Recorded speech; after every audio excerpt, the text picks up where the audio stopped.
Hey y'all, Moses here. Welcome back to another training room video. In today's video we're going to be talking about the habits of pro PUBG players. The pro meta is completely different than regular ladder play. So I'm going to be taking a look at some of the habits of those players and how you can incorporate those skills into your own game. So without further ado, let's get started. The first thing I want to talk about is the pro PUBG environment. It is significantly different than the ladder play you're likely used to. In normal games, you drop, you get your loot, and for the most part, you're just kind of driving around doing your thing, getting kills, hiding, whatever.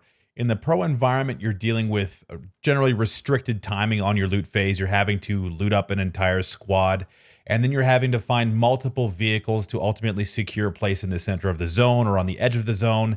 And you're dealing with enemies that are very, very skilled and can easily kill you if you make even the slightest mistake. That makes for a player that is very skilled in a lot of different ways. Just general inventory management, their weapon choices are very specific, scope spraying, vehicle usage, all of these things make a good pro player. I've spent time casting pro PUBG. I've spent time watching these individuals stream when just dealing with normal ladder players.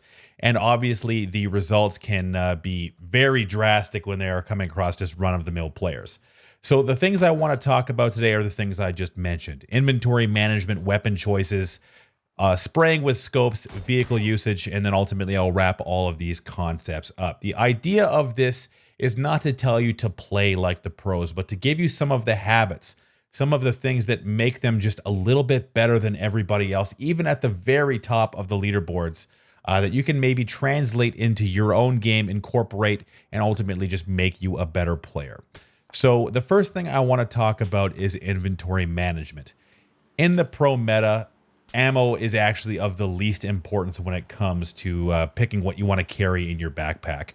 Not every player, actually very few players, are going to have a level 3 backpack or a level 3 helmet, even a level 3 vest. All of those things are going to be coming from crates or maybe if you get lucky in your loot phase. But realistically, inventory management is a huge thing in pro play. So what are the differences from a pro player related to any player, even myself, when it comes to that topic specifically? So the first thing is that they carry many more grenades, smokes, flashbangs, regular grenades, and meds than they do ammunition. Typically, and I've been watching Ibiza play over the last little while, he plays for Team Liquid, he carries sometimes only 120 extra rounds for his primary rifle, which is typically an AK. And for a secondary weapon, even if it's a mini, which again is a very prominent weapon in the pro meta, he only carries around 60 to 70 additional bullets, and he will continue to grab extra ammo as he needs it off of players that he kills, so he can carry much more meds and utility. Because grenades take up so much more space than they used to, he carries upwards of 6 or 7 grenades, or maybe even 4 or 5 smokes and flashbangs as well. So choosing those things over your typical amount of ammunition poses a few different problems. If you're an inactive player that chooses to plink away at long distance, you're going to need a lot of ammunition in reserve. But if you're looking to get aggressive and use vehicles to breach the gap and get closer to enemies, you're not going to need a lot of extra ammunition. So this is a good sentiment, but maybe not as extreme as we see for Ibiza, since that's the person I used for example. I would say that reducing your overall need to carry a ton of ammunition in the sense that you're not going to get through 350 rounds in a typical match if you're playing passive. So if that's your style of play, it's better to carry additional smoke and regular grenades or maybe a few extra meds than that extra 3 or 4 boxes that you're picking up every time you get a kill or find another place to get loot.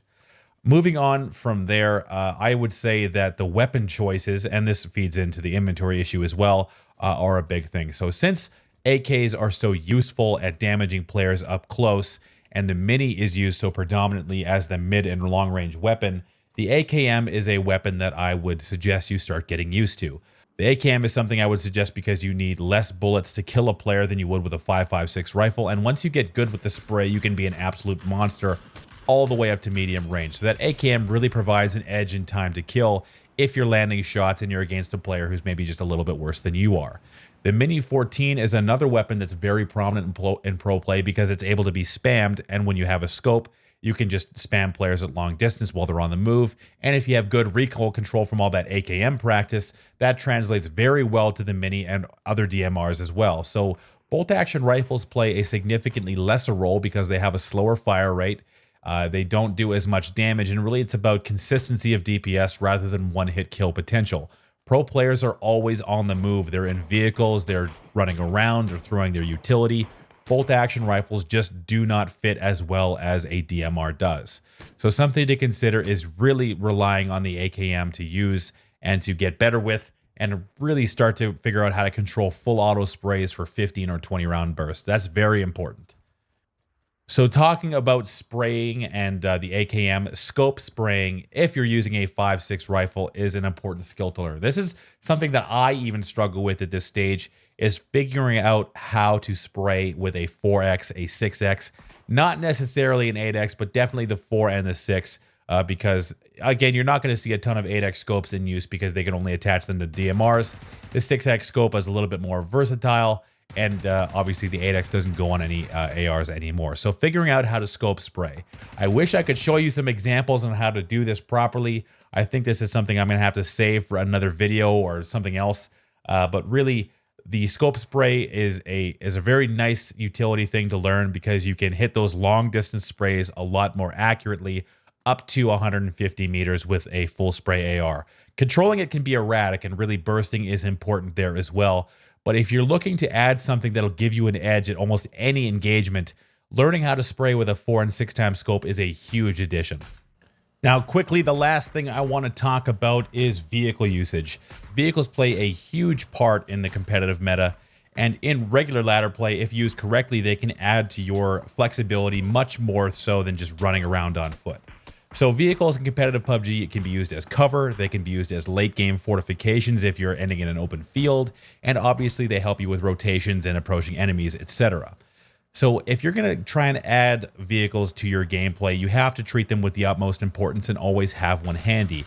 You can use them as mobile cover, you can use them to crash enemy compounds, you can use them in whichever way you want. This is something that you might already know, but at some stage, people give up on vehicles towards the end game, and really, pro players take those vehicles into the end game and really only ditch them when they absolutely have to. Vehicles can be so flexible.